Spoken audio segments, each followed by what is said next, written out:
Franconian Craft. Jack Savvy. Kellerbier. How you doing, YouTube? Matt with Massive Beer Reviews. Back with yet another review. A little bit of lager time. A little bit of Kellerbier time. A little bit of Jack Savvy time. In the form of their Franconian Craft. Kellerbier. Jack Savvy. I'm a fan. I've been drinking their beers for quite a while now. We're lucky enough in northeastern Pennsylvania to actually get their beers in and around the area. But I live in Jersey now. But I'm close enough to PA, and I still work in PA, that I can get their beers. So yeah, kind of excited to give this one a whirl. I've done quite a few Jack Savvy stuff. But lately, it's a weird thing about Jack Savvy. A little rift before I dive into this. It's weird because they started making these lagers, and they started making these kind of hoppy lagers and all this kind of stuff. And in order to kind of get more popular, you started to get really kind of hoppy doing their IPLs and some of their big barrel-aged stuff, which they always did, but they pushed a little bit more. And now it seems like they're kind of retracting, do a lot of smaller beers, doing a lot of Pilsners, doing a lot of Kellerbier, stuff like that, which is pretty cool, but it seems like it's still kind of a, I don't know, people are digging it, and I just think that's pretty cool.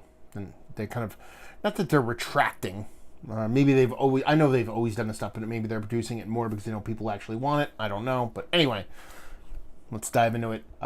Jack Savvy, Franconian Craft, Kellerbier, about 8.4% alcohol by volume, done by done. Yeah, label-wise, it's kind of like it wants to be kind of German, Bavarian style beer, but it's, it's born in Massachusetts. So yeah, let's give it a crack, see what she's got. So you're talking about a Kellerbier, you're talking about, I like to think of Kellerbier kind of like, almost like a dark kind of Pilsner. It's somewhere between a Pilsner, in my brain, between like a Pilsner and kind of a Dunkel or like a Marzen, something like that. That's how they typically come off for me. Lagered, a little bit maltier. Oddly enough, they're open fermented, which is really crazy because they end up coming off as pretty nicely done, pretty clean beers. They're usually not too funky, so it's the fact that they do that. It's kind of cool.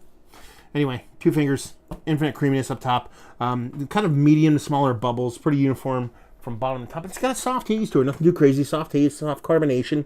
But yeah, she looks the part, let's put it that way. Rich kind of copper, penny kind of color. See me the nose.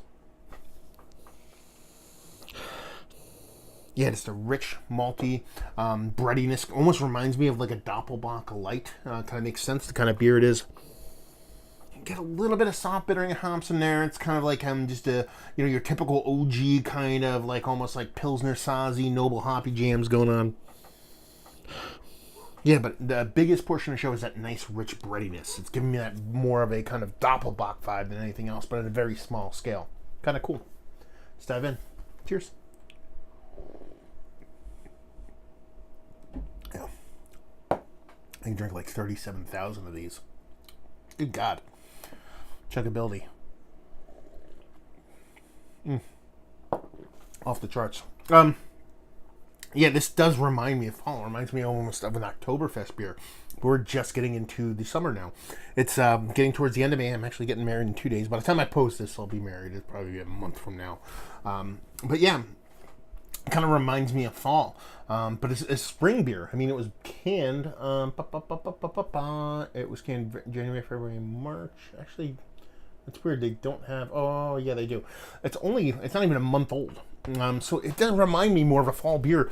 But it kind of works for what my brain is kind of in right now. I'm just kind of digging it. It's nice outside. It's kind of a colder day. So it just kind of works for me. Not that beer or days dictate the kind of beer I like, but at the same time, it's kind of working for me. Rich maltiness, almost verging on the caramel side of things. You get the kind of nice bready maltiness that you get from Doppelbocks. Get that soft kind of bittering noble hop kind of vibes off it, earthy kind of bittering hop, and a silky, creamy, smooth mouthfeel. Like I said, it's coming off very much like Doppelbock Light to me more than anything else, and that's pretty awesome because I really love fucking Doppelbocks. Like I said, the ABV 4.8, so it can be crushed all day. Just tasty beer. Something a bit more meatier, a bit more skin on its bones, meat on its bones, skin on its bones. That's kind of weird. Meat on its bones than something you typically want in the summer months, but I think its drinkability kind of lends itself to be something that you could crush. I would like this ice cold, actually. It's cold enough. It's probably like 48 degrees, which is typically where I want to review my beers, but I like this a little bit colder. It's one of those beers I just a little bit colder. the darker beers get like summer crushable in a creepy way. Try that one day. Don't have to go off on a tangent, but get a nice like low ABV stout.